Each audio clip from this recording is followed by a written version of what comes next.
a causar qualquer tipo de infecção, tá? Então, é um paciente que a gente tem que considerar e ter muito cuidado, tá? Então, se eu tenho um paciente que, como eu já falei para vocês, ele apresenta um risco grande de vir a desenvolver bacteremia, né, vir a desenvolver uma infecção bacteriana, né? Então, que tipo de cuidados a gente tem que ter? É meio óbvio, né, de se pensar que esse é um paciente que possivelmente a gente tem que entrar com antibiótico terapia, né? Então, se eu tenho um paciente com alto risco de desenvolver qualquer alteração, de vir a desenvolver uma bacteremia, né? Ele é um paciente que a gente tem que tomar muito cuidado na antisepsia pré-operatória e muitas vezes entrar com antibiótico profilaxia. Antibiótico profilaxia, pessoal, normalmente o padrão que a gente adota é a amoxicilina 2 gramas, tá? Então, tomar 4 comprimidos antes da cirurgia, tá? Essa é uma condição, Jéssica, que ela pode ser adquirida, tá? Então, nem sempre ele adquire, tá? Então, não é já uma condição de nascença. Então, visto a gestante, visto a febre reumática, a gente parte para a terceira condição de interesse nosso, que é diabetes, né? Diabetes talvez é uma alteração que a grande maioria deve conhecer com maior exatidão, né? Então, é uma doença que tem componentes metabólicos e vasculares, né? A gente sabe que ela é resultante do quê? Da insuficiência relativa ou absoluta da insulina, né? Então, é um paciente que ele tem essa deficiência, essa insuficiência de insulina ou absoluta ou relativa. Então, se eu tenho um paciente que tem insuficiência de insulina, clinicamente ele vai se apresentar de que maneira? Hiperglicêmico, né? Então, se não controlado, é um paciente que vai se manifestar por hiperglicemia. Então, novamente, pessoal, um paciente diabético compensado não é um paciente que tenha necessidade de cuidados adicionais. Então, o paciente com diabetes, se compensada, se controlada, não é um paciente que tem necessidade de qualquer tipo de intervenção adicional. O problema nosso é aquele paciente diabético não controlado, tá? Então, esse paciente diabético não controlado pode implicar, dependendo do procedimento e da maneira com que você realizar, em grave risco à sua saúde, né? Então, as principais complicações são decorrentes justamente da hiperglicemia, tá? Então, isso é uma coisa que já é importante, tá? Qual a dúvida, Rafael, em relação a diabetes?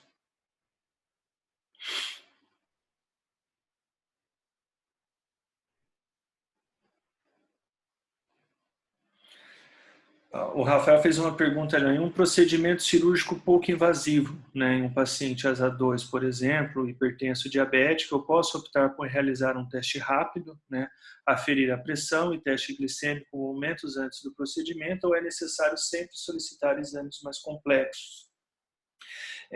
Na verdade, isso vai muito da conversa com o paciente, Rafael, porque normalmente o paciente diabético, o paciente que sabe que é diabético, ele sabe normalmente como que é o controle dele, né?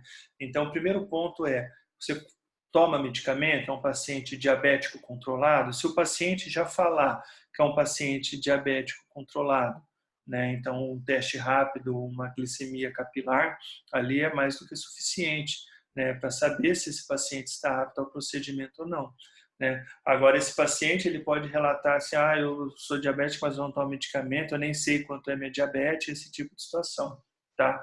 Mas, de maneira geral, o teste, a glicemia capilar, ela é muito segura. E para pacientes hipertensos, né, nós temos alguns meios adicionais, né, aferir a pressão é fundamental, isso você tem que fazer independente de testes ou não, tá? Mas dependendo da alteração de pressão que ele tem, do medicamento que ele toma, do que ele relatar, né, muitas vezes é mais seguro você pedir um exame prévio, né? mas dependendo da situação, esses exames são suficientes, ainda mais para um procedimento que é pouco invasivo, que você vai utilizar pouco anestésico. Então, assim, esses tipos de alteração, principalmente para paciente hipertenso, o que influencia, basicamente, além da ansiedade, como a gente falou anteriormente, é a quantidade de anestésico, né? Então, a quantidade de vasoconstritor que você vai utilizar, tá?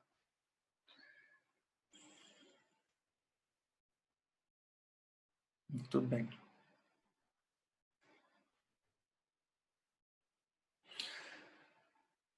Aí, pessoal, pacientes diabéticos, além disso, tendem a controlar mal a tensão emocional. Então, são pacientes que normalmente tendem a ter uma resposta exacerbada, né, a fatores como nervosismo, ansiedade, esse tipo de coisa. Então, para o paciente diabético, né, que tipo de informação, que tipo de cuidado é importante, né? Então, o estado de saúde conhecido, né, isso é fundamental.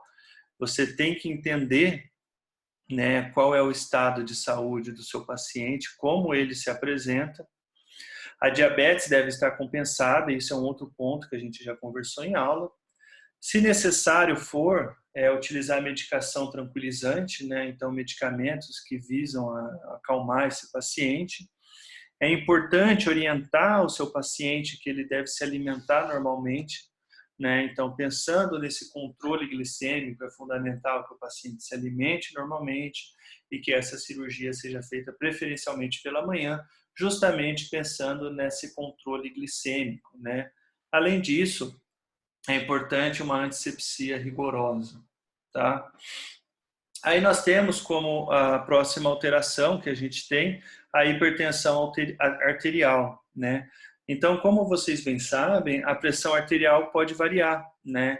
Então, o que é normal, né, de pressão arterial para um paciente pode não ser normal para outro.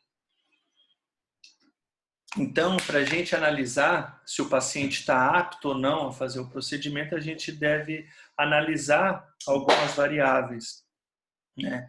É importante vocês lembrarem que o paciente hipertenso, né, ele é em torno de 20% da população, né? Então, a hipertensão arterial é muito importante. E como eu conversei com vocês lá no comecinho da aula, a hipertensão, ela pode sofrer, né, alterações por estresse, por dor ou ainda por ansiedade, né? Então, pensando nessa hipertensão, tudo isso, a gente tem que pensar basicamente se a alteração ela é uma alteração sistólica ou é uma alteração diastólica, tá? Então, um dos problemas que muito desses pacientes, eles não têm sinal ou sintoma, né? Então, muitos desses pacientes hipertensos, eles não sabem que são hipertensos e não tem nenhum tipo de sinal, né? Então, além de aferir a pressão, como vocês já bem falaram, né? É importante que o procedimento seja feito em um paciente com pressão controlada, né? A pressão arterial, nesses casos, pessoal, dependendo da alteração do paciente, é interessante a gente aferir ao menos 3 vezes. Então, lembra que eu falei que sofre alteração muitas vezes por conta de estresse, de ansiedade? Então, é comum a gente fazer a aferição antes, né? Isso se mostrar muito alterado, a gente pedir para o paciente aguardar, né? E afere depois de um tempo. E aí, normalmente, tende a abaixar, né? Agora, se é um paciente hipertenso não por ansiedade, não por nervosismo, isso tende a ser fixo e pode sofrer alteração dependendo do anestésico, dependendo do procedimento. Então, é interessante, muitas vezes, durante o procedimento cirúrgico, né, vocês aferirem a pressão e verem se está bem controlado, né? Ah, professor, mas se não estiver bem controlado, eu vou mandar meu paciente embora? Não, mas se não estiver bem controlado do jeito que você espera, muitas vezes você tenta encurtar, né, o procedimento, ou mesmo talvez ia fazer a extração de 5 dentes, acaba por fazer a extração de um, e esse tipo de situação, tá? Além disso, é interessante a utilização de anestésico do tipo amida, né? Então, não utilizar ésteres, tá? Então, a maioria dos anestésicos que vocês vão utilizar, a lido, a MIB, são do tipo amida, tá? Além disso, é importante sessões curtas. E mais importante ainda, saber fazer uma boa anestesia, controlar a dor.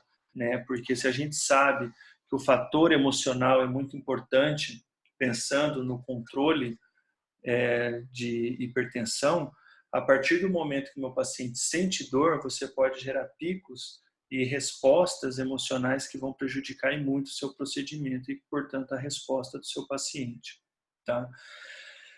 Mais uma alteração que é de grande interesse para nós na odontologia são aqueles pacientes que apresentam infarto do miocárdio. Né? Então, o infarto do miocárdio nada mais é do que uma necrose de algum músculo cardíaco. Né? Então, como a gente sabe, um infarto vai gerar uma necrose de um músculo cardíaco. Né? E no Brasil, a frequência ela é em torno de 40% maior do que no resto do mundo. Então, olha que interessante. Né? É um dado interessante, né? Porque os brasileiros tendem a ter uma frequência muito maior, né, de infarto agudo do miocárdio, tá?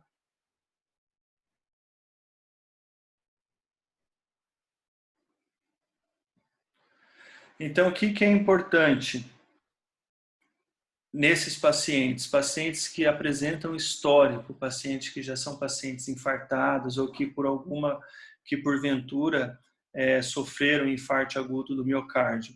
Primeiro ponto, o risco de novo ataque, tá? Um paciente que tem histórico de infarto pode ter risco de vir a ter um novo ataque.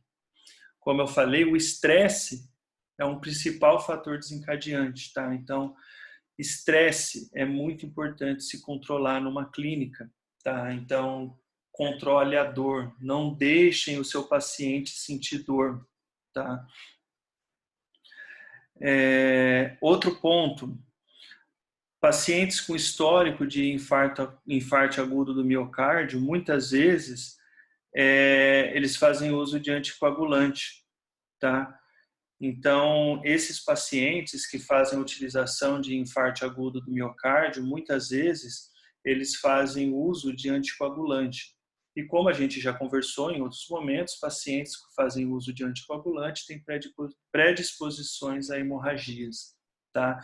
Então, para pacientes que fazem utilização de infarto agudo do miocárdio, é um paciente que a gente precisa fazer uma avaliação médica criteriosa, tá? Então, é um paciente que a gente precisa de uma avaliação médica.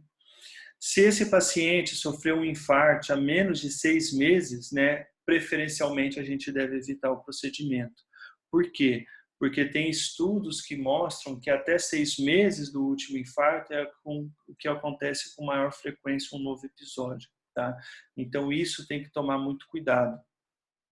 Além disso, pessoal, verificar a utilização de anticoagulante. Como eu já falei, esses pacientes normalmente vão fazer uso de anticoagulante. Então, são pacientes que a gente deve tomar uma medicação, muitas vezes para tranquilizar, tomar todos os cuidados e utilizar sessões curtas, tá? E por fim, ainda, nós temos aqueles pacientes com insuficiência cardíaca, né? Então, pacientes que têm a incapacidade de bombear sangue por todos os tecidos. Isso porque o coração, ele não é capaz, muitas vezes, de bombear sangue para todos os tecidos. Tá? Então, o coração ele não vai atender às necessidades do corpo. Tá? E a principal causa dessa situação clínica são doenças coronarianas. Então, são doenças cardíacas. Né? Então, muitas alterações coronarianas vão gerar justamente essa insuficiência cardíaca. Então, o paciente não vai bombear sangue de maneira suficiente para todo o corpo. Então, esse é um paciente que apresenta um risco aumentado de morte e, novamente, aqui, olhem lá o estresse como principal fator desencadeante. Tá? Então, esses são casos que o estresse podem, muitas vezes, gerar morte no paciente. Né? Então, por quê? Porque esse paciente que não bombeia sangue de maneira satisfatória para todo o corpo, muitas vezes ele vai ter uma frequência cardíaca e respiratória aumentada. Então, ele tende a bater o coração com uma frequência muito maior, porque é uma compensação natural do corpo, né? Então, se o sangue não está bombeando de maneira satisfatória, a tendência é essa frequência aumentar. Isso gera o quê? Uma pressão arterial aumentada, né? Então, assim, são situações que a utilização de anestésicos, de estresse, situações de vasoconstritor, muitas vezes pode gerar situações bem complicadas, né? Um dado interessante, pessoal, é que muitas vezes paciente com insuficiência cardíaca apresentam um aumento de peso, né? Então, aqueles pacientes que relatam, né, que vão no seu consultório e falam, eu engordei muito e faço dieta, enfim, nada justifica. Então, esse é um paciente que possivelmente vai apresentar, pode ser, né, sugerir uma insuficiência cardíaca. Então, quais os principais cuidados que um paciente com insuficiência cardíaca a gente tem que ter no consultório, né? Então, primeiro ponto, avaliação médica criteriosa. O paciente tem que estar compensado, né? Deve-se utilizar tubetes com vaso, né? Então, muitas vezes as pessoas falam, utiliza anestésico sem vaso. Então, vai justamente aquela questão que a gente já conversou, né? O que é melhor? Você está no meio do procedimento e acabar o efeito anestésico e o paciente sentir dor, ou você usar 1, 2 tubetes com vaso e conseguir fazer o procedimento, né? Então, eu sou sempre adepto da utilização de anestésico com vaso, né? E uma situação interessante é que esse paciente, normalmente, por conta dessa insuficiência, ele pode apresentar congestão pulmonar.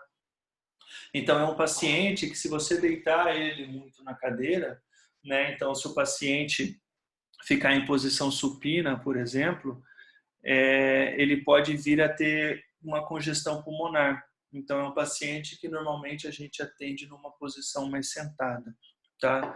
Mariana, em relação a pessoas que fazem utilização de marca-passo, a principal consideração aqui é justamente a utilização de anticoagulantes, né? Então, normalmente, o paciente com histórico, a utilização de marca-passo, os cuidados que a gente tem que ter, normalmente, é verificar se fazem uso de anticoagulantes, né? Como é que está a frequência, né, do bombeamento. E, além disso, a gente evita, muitas vezes, a utilização de instrumentos eletrônicos. Então, por exemplo, bisturi elétrico, qualquer tipo de dispositivos que pode vir alterar o funcionamento do marca-passo. Tá bom? Pessoal, então eu acho que com isso finaliza a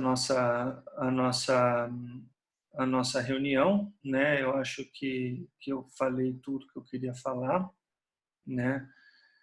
É uma pena tudo isso que aconteceu. De qualquer maneira, não farei mais as reuniões por aqui, né? Porque ficar escutando um monte de gente falando um monte de coisa. Então, na semana que vem, eu não sei ainda como vai ficar, tá? E se nós vamos fazer pelo YouTube ou pelo dispositivo, eu acho que vai ter um dispositivo novo, tá?